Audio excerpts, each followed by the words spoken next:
Assalamualaikum warahmatullahi wabarakatuh. Alhamdulillahi wa kafa. Wassalatu wassalamu ala sayyidil mustafa wa ala alihi wa sahbihi wa man tabi'ahu da. Amma ba'du. Qala Allah Ta'ala fil Qur'anil Karim. A'udzu billahi minasy syaithanir rajim. Bismillahirrahmanirrahim. Ya ayyuhalladzina amanu kutiba 'alaikumus shiyam kama kutiba 'alal ladzina min qablikum la'allakum tattaqun. Al-ayah.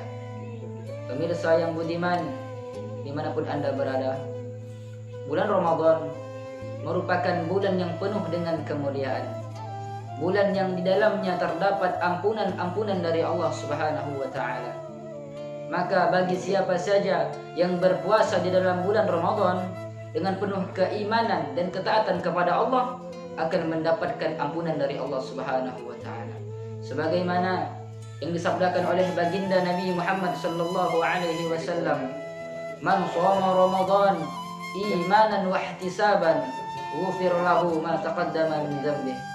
Barang siapa yang berpuasa di bulan Ramadan dengan penuh keimanan dan ketaatan kepada Allah Ta'ala, maka akan diampunkan dosa-dosanya yang telah lalu. Tapi tahukah kalian bahwasanya ada beberapa golongan yang termasuk orang-orang merugi di bulan Ramadan? Dia berpuasa di bulan Ramadan, dia menahan lapar dan haus, akan tetapi ia tidak mendapatkan sedikit pun dari pahala orang-orang yang berpuasa. Seperti yang disabdakan oleh baginda Nabi Muhammad sallallahu alaihi wasallam, "Kam min sha'imin laysa lahu min shiyamihi illa al-ju' wal 'atash."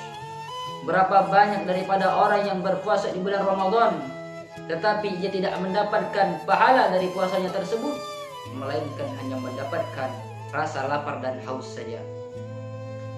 Disebutkan dalam kitab Al-Fawaidul Mukhtarah bahwasanya para ulama mentafsiri hadis tersebut menjadi 3 golongan. Jadi ada 3 macam golongan orang-orang yang sia-sia puasanya di dalam bulan Ramadan. Siapakah mereka? Adapun golongan yang pertama adalah orang-orang yang berpuasa di bulan Ramadan tetapi ia tidak meninggalkan perkara-perkara yang dapat membatalkan pahala puasa. Ia masih sering menghibah orang, masih sering mencaci maki, masih sering mengadu domba dan sebagainya. Sebagaimana yang disabdakan oleh baginda Nabi Muhammad sallallahu alaihi wasallam, "Khamsun yuftirna shaim, al-ghibah wan namimah wal kadhib wal qablah wal yaminul fajirah." Ada 5 macam perkara yang dapat membatalkan pahala puasa. Yang pertama adalah ghibah, yang kedua adalah mengadu domba, yang ketiga adalah berbohong, yang keempat adalah mencium wanita, dan yang terakhir adalah janji yang dusta.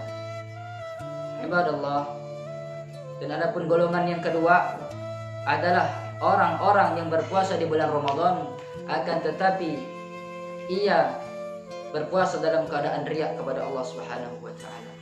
Dia berpuasa untuk membanggakan dirinya di hadapan manusia. Di depan manusia dia berpuasa, akan tetapi di belakang manusia dia berbuka. Na'udzubillah summa na'udzubillah min dzalik.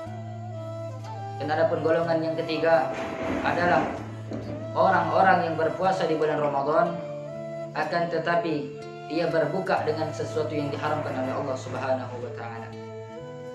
Ia berbuka dengan sesuatu yang caranya diharamkan oleh Allah Subhanahu wa Ta'ala. Maka orang-orang ini tatkala berpuasa di bulan Ramadan, maka sia-sialah puasanya, tidak akan mendapatkan pahala sedikit pun daripada puasa. Pemirsa yang budiman dimanapun Anda berada, itulah 3 macam golongan orang-orang yang merugi di bulan Ramadan. Maka daripada itu, marilah kita jauhi diri kita dari 3 macam golongan ini, supaya kita tidak termasuk di dalamnya. Dan jangan sampai kita bermaksiat di bulan Ramadan ini.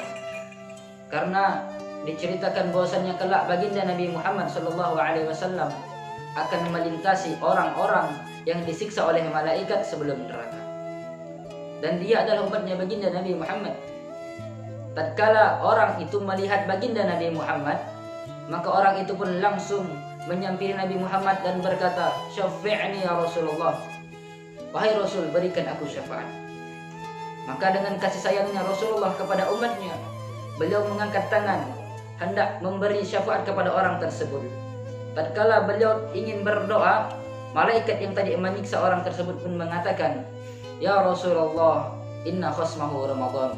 Wahai Rasulullah, sesungguhnya penyebab orang ini disiksa sebelum neraka adalah karena dia dimusuhi Ramadan. Karena bukan saja ia tidak berpuasa di bulan Ramadan, akan tetapi dia juga bermaksiat di dalamnya. Maka Rasulullah SAW yang tadi mengangkat tangan, kini beliau membalikkan tangan beliau lantas mengatakan, ana bari'un mimman khasmuhu Ramadan. Aku tidak memberikan syafaat kepada orang yang bermaksiat di bulan Ramadan, orang yang dimusuhi bulan Ramadan. Pemirsa yang budiman, marilah kita mengharap kepada Allah Subhanahu wa taala. Semoga Allah Subhanahu wa taala jadikan kita orang-orang yang tidak sia-sia puasanya. Allah Subhanahu wa taala jauhkan kita daripada maksiat-maksiat di bulan Ramadan, dan semoga kita diberikan rahmat oleh Allah Subhanahu wa taala untuk berpuasa.